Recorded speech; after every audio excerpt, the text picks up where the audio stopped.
dengan mata kuliah antropologi media. Kali ini kami sudah berada di Desa Tunjungan 2, Pancur Batu.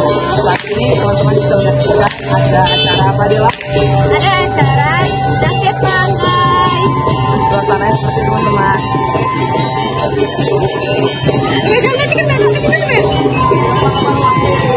Dan jangan lupa saksikan video kami. Bye.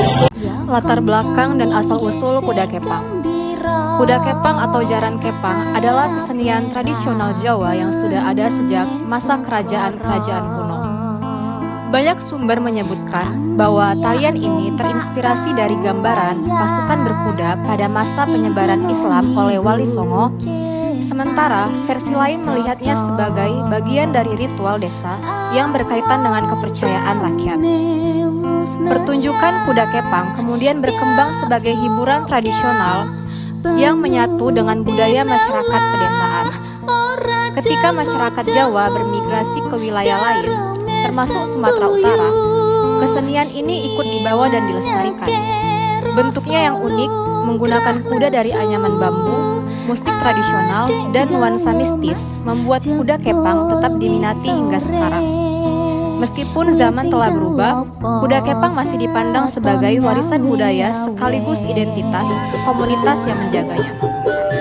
Berdirinya Paguyuban Langgeng Mekarjaya. Paguyuban Langgeng Mekarjaya berdiri sekitar 3 tahun yang lalu sebagai wadah pelestarian kesenian kuda kepang di desa Pancur Batu. Menurut Ki Pandan Wangi selaku pimpinan Paguyuban, kelompok ini berawal dari himpunan para pelaku seni dan anak-anak wayang yang memiliki keinginan untuk menjaga tradisi agar tidak punah. Nama Langgeng Mekarjaya dipilih dengan makna khusus.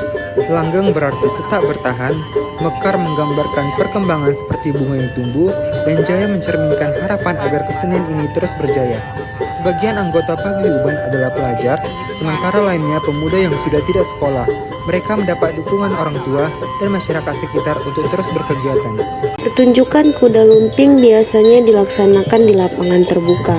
Sebelum pertunjukan dimulai, para pemain melakukan persiapan dengan mengenakan kostum khas berupa pakaian berwarna mencolok, ikat kepala, dan membawa kuda tiruan yang terbuat dari anyaman bambu. Suara gamelan mulai mengalun mengiringi suasana, menandakan bahwa pertunjukan akan segera dimulai. Pementasan diawali dengan tarian membuka yang menggambarkan semangat prajurit berkuda. Para penari menari dengan penuh semangat sambil menggerakkan kuda anyaman mereka. Setelah itu, suasana mulai berubah ketika seorang pawang datang dan memimpin prosesi ritual. Pawang membaca mantra dan mengasapi para penari dengan kemenyan. Tak lama kemudian, penari terlihat mulai mengalami kesurupan. Mereka menari tanpa sadar, memperlihatkan kekuatan supranatural seperti memakan kaca, mengunyah bunga, atau berjalan di atas bara api tanpa terluka. Setelah tarian utama selesai, pawang melakukan ritual penutup untuk menyadarkan para penari yang kesurupan.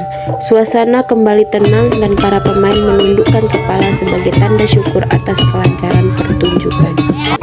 Kuda dalam jarkep terbuat dari anyaman bambu atau kepang. Ini adalah simbol dari rakyat jelata. Ia memiliki kekuatan yang berasal dari bawah, sederhana, ulet, dan dekat dengan alam. Bambu adalah tanaman yang liat, fleksibel, namun sangat kuat. Penggunaannya melambangkan bahwa kekuatan sejati tidak harus kaku dan megah, melainkan bisa lentur dan merakyat. Puncak dari peran penari adalah saat mereka mengalami dandi atau kerasukan. Pada momen ini, identitas pribadi mereka lebur. Tubuh mereka menjadi kuda atau medium yang ditunggangi oleh roh atau entitas gaib. Ini melambangkan bahwa tubuh manusia hanyalah sebuah wadah panah yang dimasuki oleh kekuatan yang lebih besar. Pecut dipegang oleh seorang pawang atau gembu yang pemimpin ritual. Suara lecutan yang keras bukan sekedar pemberian irama, melainkan sebuah perintah baik bagi para penari maupun bagi dunia gaib. Letusan percut diyakini memiliki kekuatan magis untuk memanggil atau membangunkan roh-roh agar masuk ke dalam tubuh penari. Musik gamelan dalam jarkep bukanlah sekedar pengiring. Iramanya yang monoton dan hipnotik adalah detakan jantung dari keseluruhan ritual. Ritme ini yang secara perlahan membangun suasana magis dan membantu para penari memasuki kondisi trans.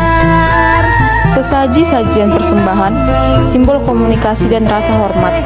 Sebelum pertunjukan dimulai, sesaji yang berisi bunga, kemenyan, kelapa pisang, dan berbagai makanan lainnya dipersembahkan. Itu adalah bentuk izin dan komunikasi dengan roh leluhur serta penunggu setempat. Aksin dandi atau kerasukan adalah klimaks dan inti spiritual dari Jarkep. Aksi-aksi yang dilakukan saat dandi bukanlah pamer kesaktian semata, melainkan visualisasi dari kekuatan gaib yang memasuki penari. Bentuk promosi yang biasanya digunakan dalam kesenian kuda kepang ini terkhusus pada Langgeng Mekarjaya, yang dimana promosi mereka itu sangat aktif terhadap media sosial, terutama pada Instagram, TikTok, Facebook, dan YouTube. Dari keaktifan mereka di media sosial ini yang membuat Langgeng Mekarjaya ini dikenal oleh siapapun. Oleh karena itu, dapat kita lihat bahwasannya Langgeng Mekarjaya ini sangat aktif terhadap media sosial. Melestarikan kesenian kuda kepang bukan sekedar menjaga tarian tradisional, tetapi juga menjaga identitas, sejarah, dan nilai-nilai leluhur yang diwariskan oleh leluhur. Kita diajarkan untuk menghargai budaya sendiri, bukan karena ia tua, tetapi karena di dalamnya terkandung jiwa kebersamaan, spiritualitas, kerja keras, dan seni.